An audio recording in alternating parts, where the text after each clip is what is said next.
Good evening and welcome to Realty Coffee Talk in Canada, around the world.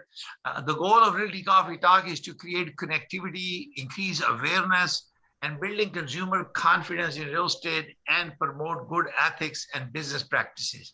Today's conversation with Sara Cowan, and today my co-host is Wendy Cowan, and she's going to introduce our guest speaker.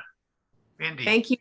Thank you so much, Tahir. It's a pleasure to be here this evening with everyone. I wanted to introduce to you Sara Cowan, who is my cousin. We're first cousins, but we grew up separately, and I'm getting to know her as an adult through her women's leadership and coaching that she's been doing for decades.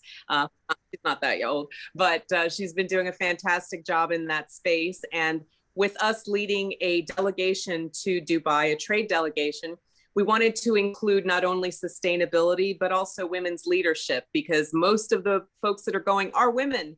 So I wanted to introduce you to Sara. Thank you so much for joining us, Sara.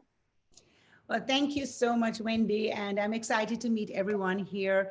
I think what I would love to do is first just introduce who I am, a little bit of my story and why I am passionate about women's leadership, and just, where I hope that we can go as women, as we know that women own most of the small businesses, especially in the USA. We are a force and we are a power, but a lot of times there are things that are marginalized against us, whether it's the fairy tale stories of Cinderella and Snow White, then those kind of subliminal messages that we get, and we get conflicts with, can you work? Can you have kids? Can you work and have kids?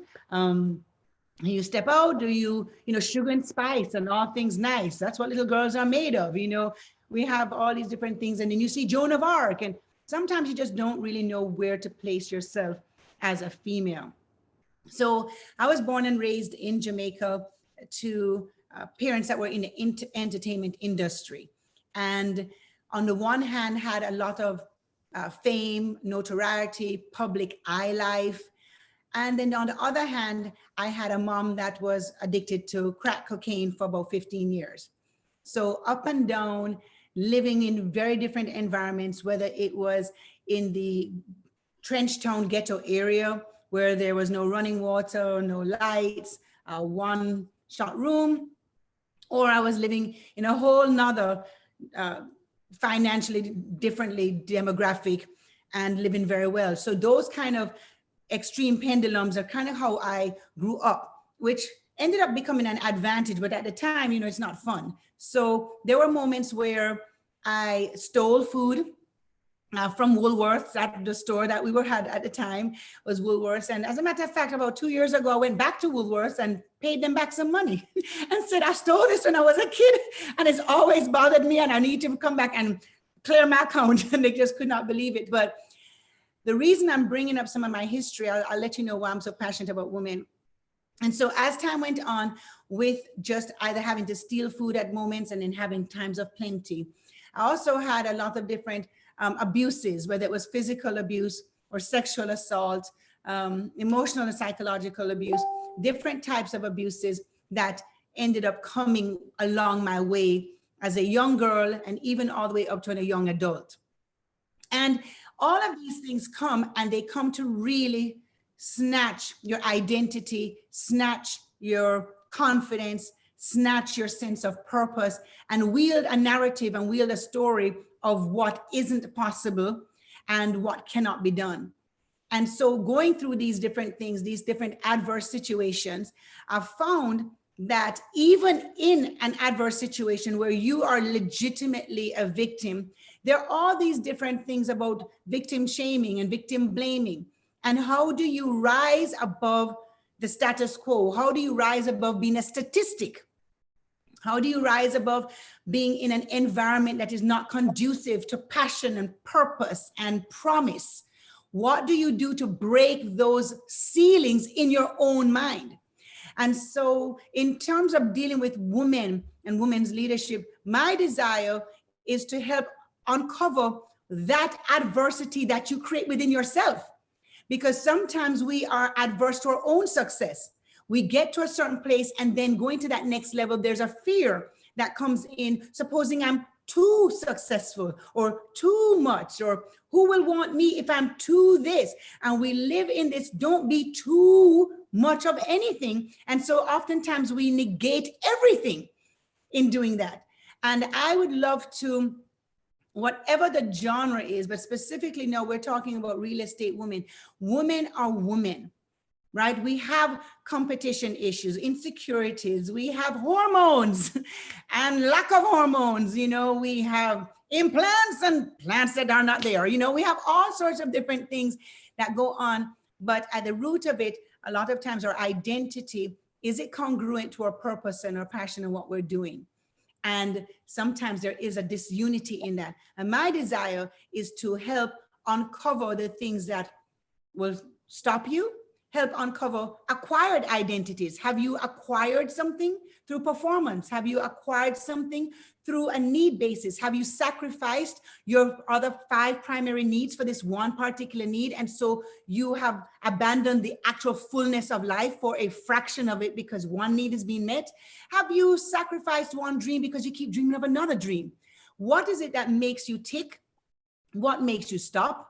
What makes you afraid?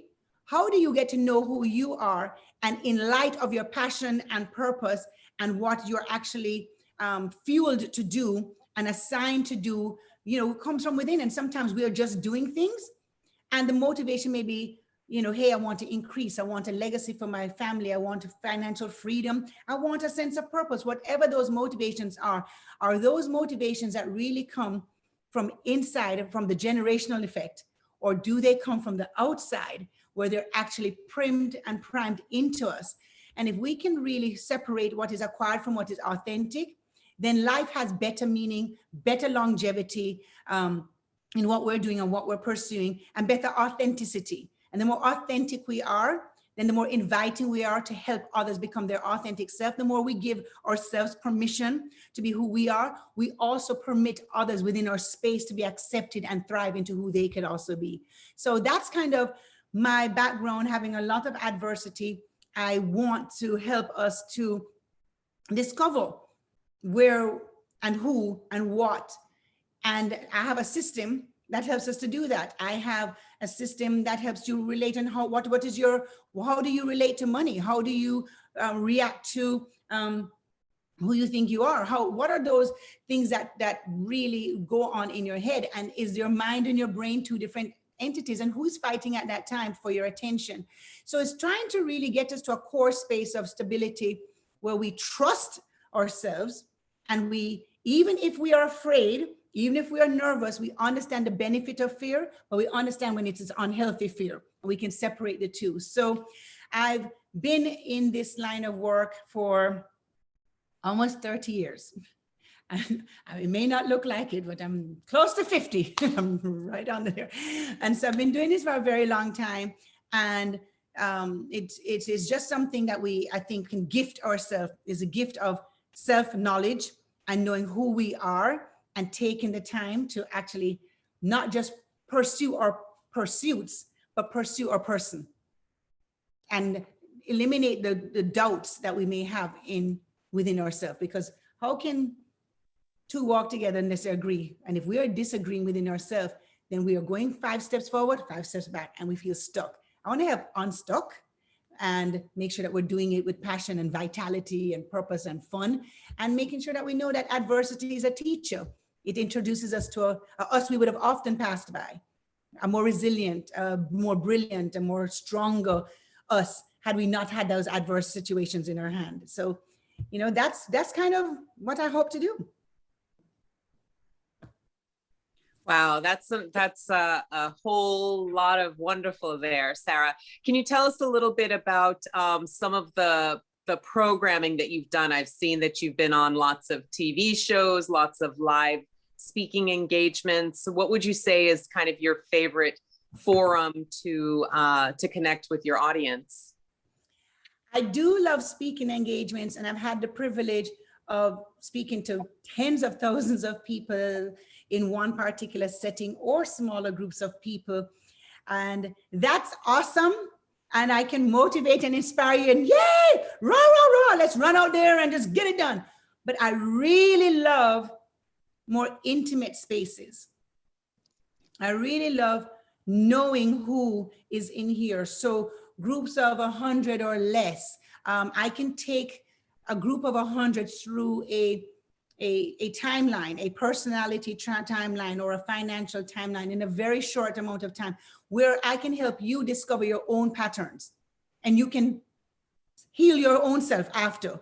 So where sometimes there's programs and it keeps you in a position where you're dependent and codependent because the motive is to generate consistent income over a long period of time. I can't subscribe to that because it's incongruent with my generosity. I want to help you get where you're going quick. And I can spot those things really fast. Like, okay, and I can help you see it. Okay, do you see that pattern real quickly? Now from that point, you are able to discern for your own self. So I do different things like timelines, which is my own kind of system on how to get into where you are presently. And if you are presently, is it really a result of where you want to be presently or of decisions that were made for you along the way? And I think that's one of the biggest gifts that I do give, because once it comes to your mind, everything filters through that now, and you choose because you want to choose, not because you're pressured to choose, but because you actually are aware you're choosing and you're not just flowing into a river. So I love retreats. I love one-on-ones. I love holding people accountable to what they say they want to do. And the light comes up in their life and they go, oh my gosh, I'm making progress. I'm moving forward. Again, in your goals, but also in who you are, because you can achieve a lot of things. And I have been able to, help build an organization with, from $30,000 to now evaluation of over $12 million in assets. And you can have that. You can fly on a private jet. So I've done that. We have all the purses in the world, done that. Lived in 9,000 square feet, done that. Had 2 Bentleys, a Mercedes, and whatever else, done that. And yet, on the inside, have no particular great sense of authority over your personal sense and your personal space and your personal calling and your personal assignment. But you have the wherewithal and the brilliance and the wit and the wisdom and the knowledge and the energy to get things done. But inside, it's not a well-built house. But what if you could do both? And you can. Absolutely. And so I've kind of had to learn how to do that you can be asset rich and totally deficient on the inside, and there's no joy in that. But if you could be joyful both ways, then you'll become generous. And so we thrive on generosity, we thrive on service, we thrive on improving the lives of others without gimmicks, no nickel and diming, no shadiness, no lead on to lead on to lead on. I just can't stand that kind of thing, just let's get it done. What's important to you. In my programs, one of the things is that I give a space for customization. So there's a particular program I have, and then I give space. Like if you're going to be a mentee or sign up for my program, then there's some things that are unique to you that you may need in that program. So you get to craft a part of that program. So it's not just a cookie cutter thing. So there's some standard things, but there's some things that are unique to you that should be service to you because you're investing in you. So it can't just be all generic. Some things have to be personally crafted for you and where you're trying to go. Yeah. I just want to add, sorry, go ahead, Wendy. Go ahead, Tahir. I just want to add this. I always say that life, you never stop learning because life keeps teaching you, okay? I just want to share a few girls in our successful real estate professional in our organization in Canada. Pauline was a CIPS. She's a speaker, and she was a president of Canadian Real Estate Association, woman. Then last year we have Lisa Patel. She was on our CIPS show. Now she's CIPS. She was also president of the world's largest Toronto Regional Real Estate Board MLS system in the world. Then we have Aisha Singh of Mississauga Real Estate Board. And I think Helen Goliak was also president of Mississauga Real Estate Board, where I am a director. So we have an example of women's power, leadership, vision, and passion So I always encourage women because, and also for your information, I can very comfortably say that more than 55% in real estate are women in Canada. Particularly, I would say Mississauga, but I am very sure it is across Canada. So we have more women involved. Their dedication, and you listed those duties, and there are a lot more than that. Looking after the family, growing the family, support kids, worrying about education, the breakfast, the lunches, and pick and drop, and all that stuff. They've chosen real estate profession because this gives them the flexibility to set up the appointments, a date, to run the chores, as well as fulfill their ambitions of being independent women, and empowering them. This profession has empowered them. And when they seek leadership, because they want to share their knowledge and experience with other women to help. And I commend those leadership, and I always support, humbly, I support all the women in my life, and also in the professionally and community that I'm working with many things.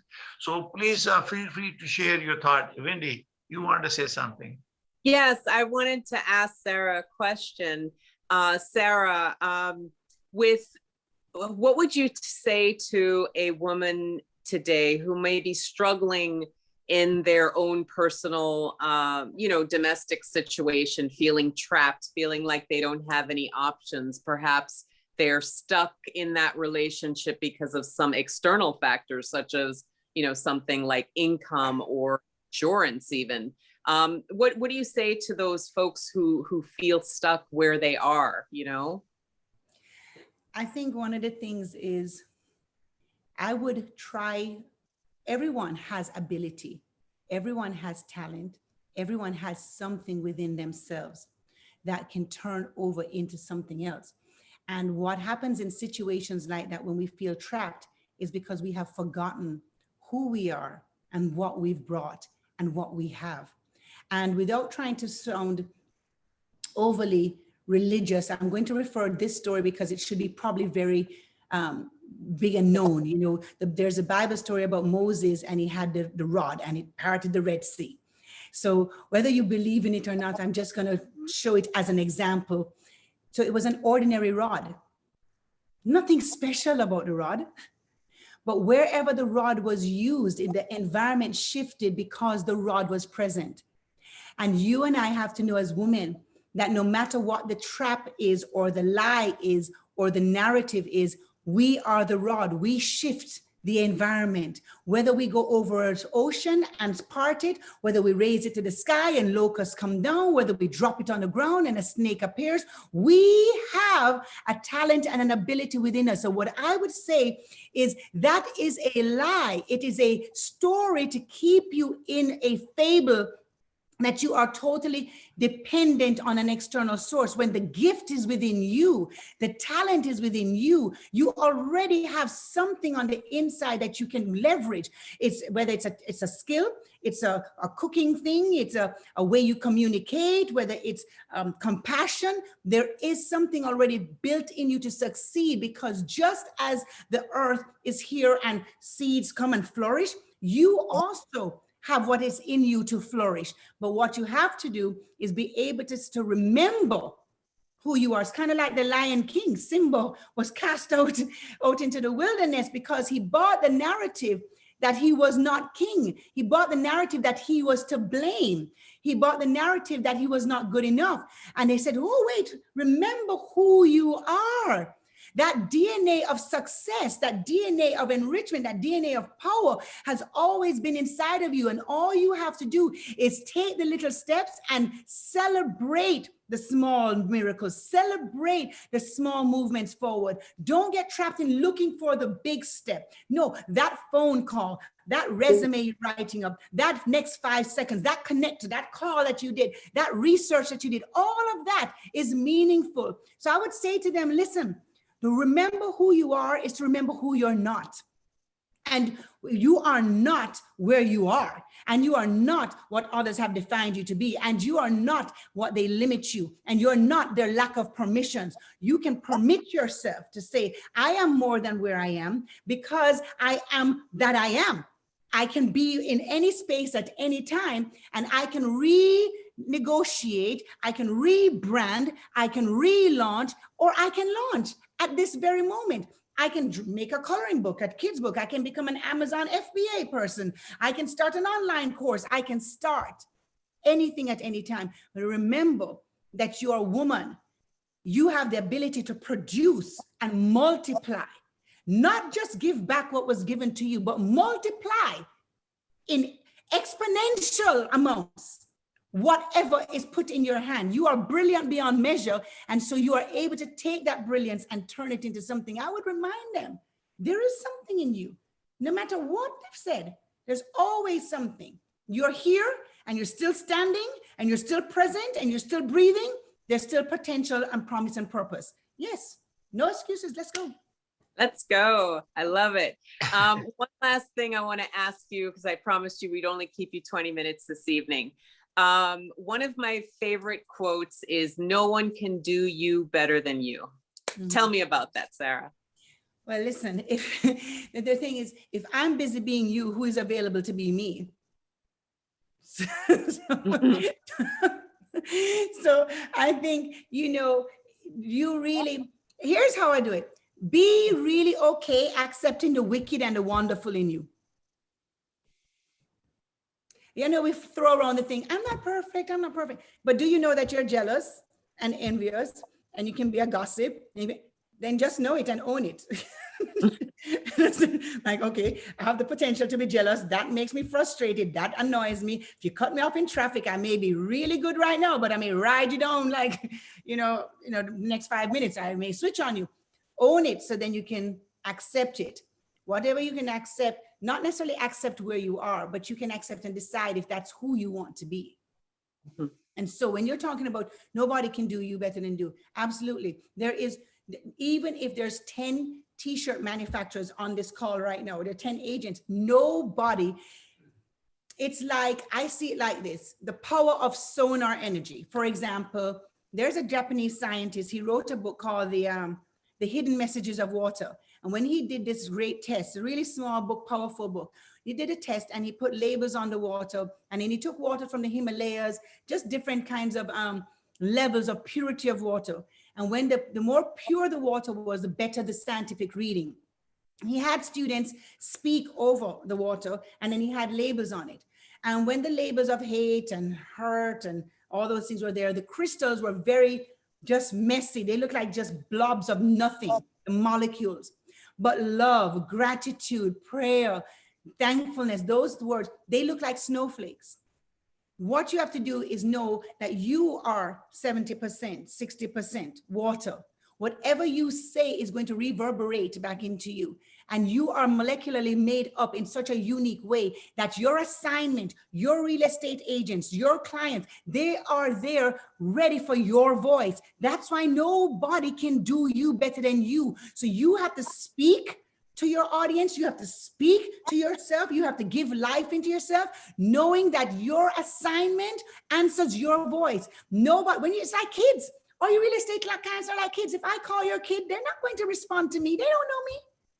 So that's why I don't have to be competition or fear or we can have similar ideas. Wendy and I right now, we using the exact same word, and there's no jealousy or envy in it. We're going to do it our own way because our audiences respond to our voice. So when you understand that you're really unique in your trifling ways, in your wicked ways, in your struggles, but in your strengths and in your gifts and in your talents and your abilities, that mix and makeup that is just you, nobody can outdo you because you're not in competition. You just be, and what's assigned to you will answer you because that's assigned to you. So there's no need for jealousy or envy. That's why you can give away knowledge and give away information and you can give, because a giver, a greedy person is insecure because they are not secure in who they are.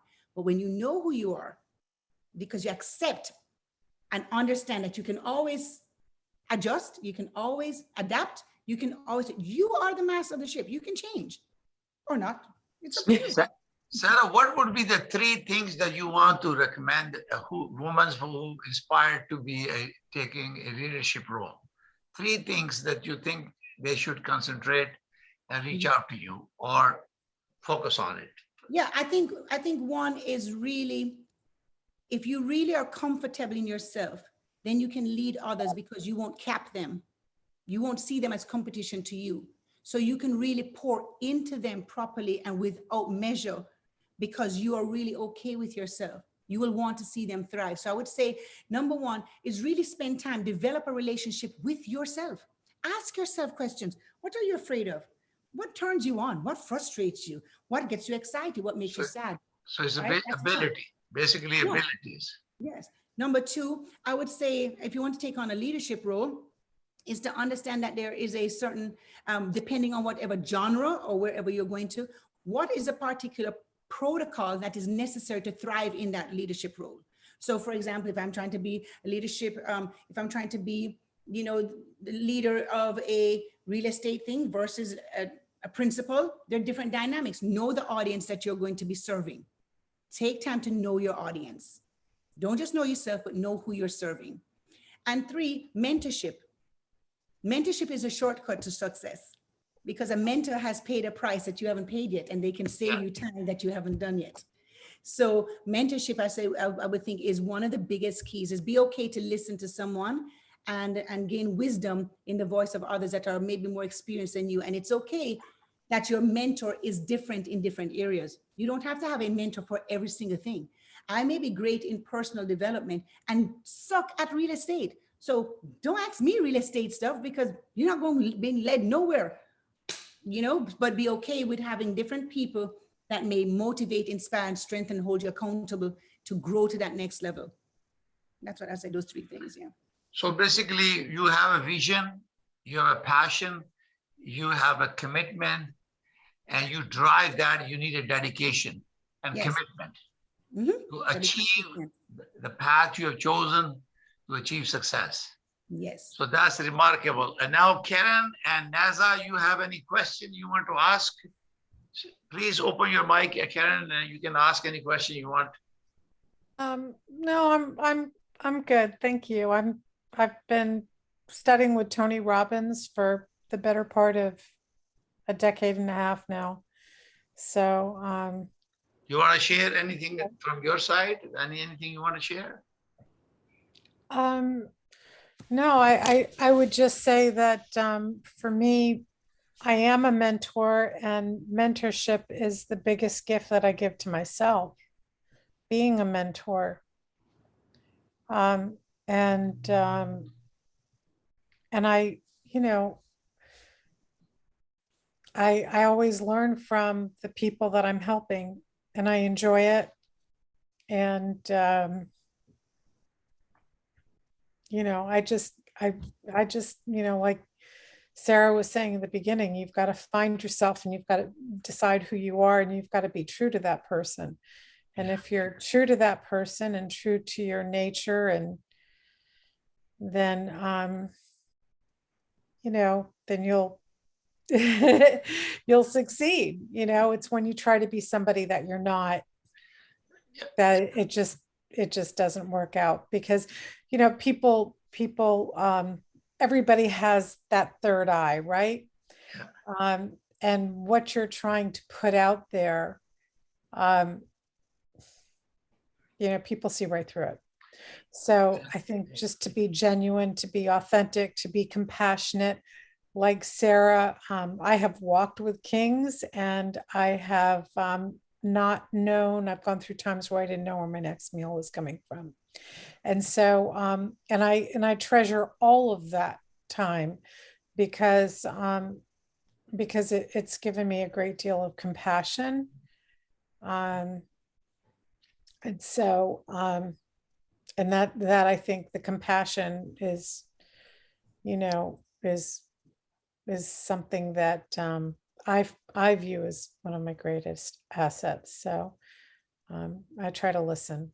Uh, More than talk, I try to listen. I just came to one of my saying that I used to say, you may be down, you're not done, you can do it again. I used to talk to people because I'm a community activist, and there are so many times that you feel people and even yourself are down because of circumstances. They drag you down, and the hope that inside that spirit that ignites your power and energy inside you tell you you're not done and you can do it again, you can achieve success again.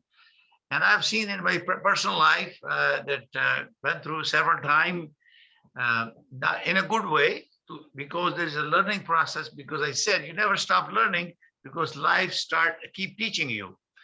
And I always said during my small, humble presentation on various places that the power is inside you. It's you to get it. And when you ignite that spirit inside you, especially we use the term giver's gain. We are gaining by sharing our knowledge to others and helping others. Is called giver's gain.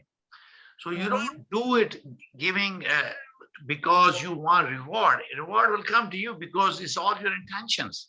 So good intentions are to help other people. Right. Realty Coffee Talk 7 years ago, I started by giving to people. It's used to be in a community center where we have hundreds of people have to buy donuts, coffees, and rental facilities. And people come, member of parliament, they gave me so many endorsements because I was educating communities in my city and other areas. Pandemic came in, it cut down all my expenses. And we have this virtual program where we are able to connect, and we have a TV show. So look at this power that we're connecting. That's the power of connectivity. I always said with the Realty Coffee Talk that we are connecting people all around the world now as a part of the global real estate professional network that I have created.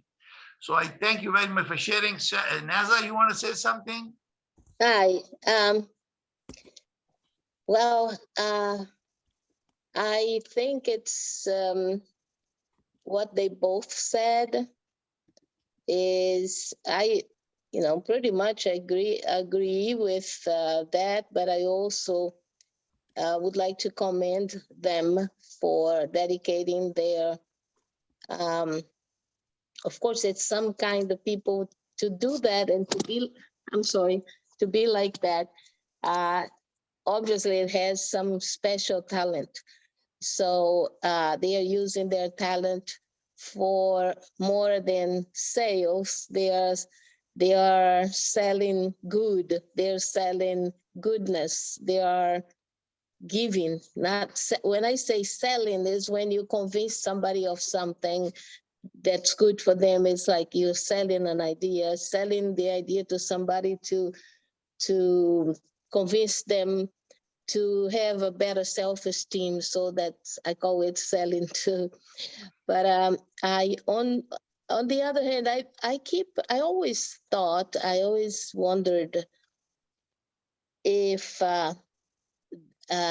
this kind of help also includes helping the person realize that they may need psychiatric help and medications and stuff like that, because I have noticed throughout my life that a very large amount, a very large, high percentage of the people that I have coexisted with throughout my life, from all kinds of backgrounds, from all kinds of cultures, from all kinds of ages and professions, a very large amount of them have some, problems like anxiety, depression, bipolarity, and stuff like that. So, and they're not diagnosed, first of all, because the people around them and their families cannot see or are not trained to detect those signs. For example, for a person who has anxiety, whose reactions are usually, for example, panic attack or agoraphobia or claustrophobia. Say it, just an example. How do you, how you go, have you been successful in or low, a very low self-esteem, like depression does to you, right? So how can you help somebody with their self-esteem and to believe themselves if they are ill, if their brain is making the chemicals that they need for that, but it's not going to the right place, and only a medication would help do it, besides, of course, therapy and the work you do too. So, but have you faced that kind of situation yet? Like, do you often face that kind of situation in which, because of some kind of mental illness, the person can't accomplish what someone with a well-balanced amount of, those chemicals, serotonin, noradrenaline, and dopamine have? And so do you face that often? Does it work when it's somebody with that kind of problem? So Sara, you want to answer that? Yes, I can answer. Yes, I've had different parts of the pendulum. I studied right brain therapy under Dr. Jerry Mungandazi, and that's why I was talking about differently, that the mind and the brain are two different things. Not wanting to like go too deep into it, because we're just kind of introducing ourselves, but absolutely, where there are different signs that when you have, I have somebody right now, and she is bipolar, and she is actually accomplishing way more than she thought she could. She's authored like 4 books right now, but she goes in and out.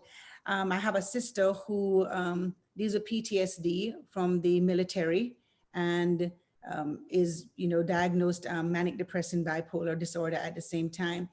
My daughter was on anxiety meds as well. So it's not something foreign, but I think what happens is, as you're going along and you're finding out how that person reacts, whether it's the trauma. So part of a lot of what I do is trauma discovery, again, because it is very close to a lot of trauma that I have, whether it is, hot water burns on my body from my mom throwing hot water on me. I mean, there's a lot of things like that that happen that trigger you and traumatize you. And how do you, like you say, balance your brain? I think once those things start coming up, and I begin to recognize, okay, this may be something that you do need, there may be a chemical imbalance and not just a trauma response, but there may actually be a chemical imbalance in here. Then no, it is my responsibility to advise that this may be an option that you need to look at without shame or embarrassment. And sometimes that may be a long-term commitment, or it may be a short-term commitment, depending on how your body reacts to it. But there's no shame in it. But yes, whether it's depression or anxiety or social anxiety, and you're trying to be in a social thing. So my daughter wants to be a musician, but is very introverted. Okay, so it's that kind of pendulum. But yes, I have dealt with it before. My background is pastoral care for almost 30 years, counseling, things like that. So I do know that there are markers and there are trauma responses. And on the one hand, you can motivate, but I do, like I said, when you talk about really knowing yourself and putting those timelines together, that's how I helped you to discover what is it in your brain. Because your brain, the great thing about the brain, the fantastic thing about the brain is because it is a muscle. When those injuries come and they create those dark spots within the brain can also regenerate life back again in those spaces, and that kind of thing can heal. But many people, like you said, don't want to touch it. They're ashamed of it or afraid of it, or feel they're going to embarrass somebody by it, when really, no, we are human beings with real pressures, with real situations, with real life. And we can be really successful. I mean, really successful in one thing, and like I say, falling apart on the inside, but nobody takes the time to put the pieces together and create a safe enough space, they would rather value the outer success than care about the internal pieces that have to be put. And sometimes that does include meditation or prayer, and sometimes it includes medication, and sometimes it includes really getting the tools necessary to monitor and be able to see what your brain is trying to do in advance, and be able to say, okay, how do I marshal my brain before it marshals me? And it can be both ways, but sometimes we never get the space to actually discover that because we are filled with all the motivation and inspiration, but not the time to do that. Yeah, Sarah, the best thing is the part of this whole episode is to seek professional advice, guidance to the respective competent professional. So make sure your issues are resolved so you are able to achieve. It's a very lengthy subject. We're really glad that you came in and talk about it. I just want to wrap up this, and Wendy, final word from you, and we will end the program. Yes, final word from me is that Sara is joined our delegation to Dubai, and she's going to be launching her new project while we are there in Dubai, and we're going to have access to her for the entire 10 days, or the time that she's allotted to accompany us. So we look forward to getting closer to you and getting to know you better, Sara. Thank you so much. I'm honored to be here because all of you are like brilliant people.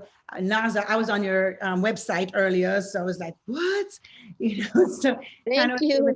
Yes, I was able to look and see the art and see all the messages within the art too. And so that was beautiful. And so I'm so thankful. And from Karen, just even what she said and about being a mentor and being under a great person like Tony Robbins, I mean, how phenomenal is that? So just really thankful that Tahir, you were able to put this together for us. Canada, hey, love Canada. My family owns Mr. Freeze. On behalf of Realty Coffee Talk and my fellow Canadians and also a member of Global Real Estate Professional Network, we thank you for being our guest speaker today. And also I thank you, Karen and Naza and Wendy, for joining us. We will be sharing this video on YouTube. It will be uploaded. You are able to go to realtycoffeetalk.com. And please subscribe my YouTube channel. There are more than 250 episodes already of different things. And this was just, and we have more interesting topics that are coming in. Today I did my live TV show. You can also watch. I'm just downloading it, uploading it. So I thank you very much and look forward to see you in our future episode. On 24th of February, we have a Global Real Estate Professional Network, Realty Coffee Talk. We talk about many issues related to real estate. I thank you very much and have yourself a good evening and take care. God bless you all. Thank you very much. Bye for now.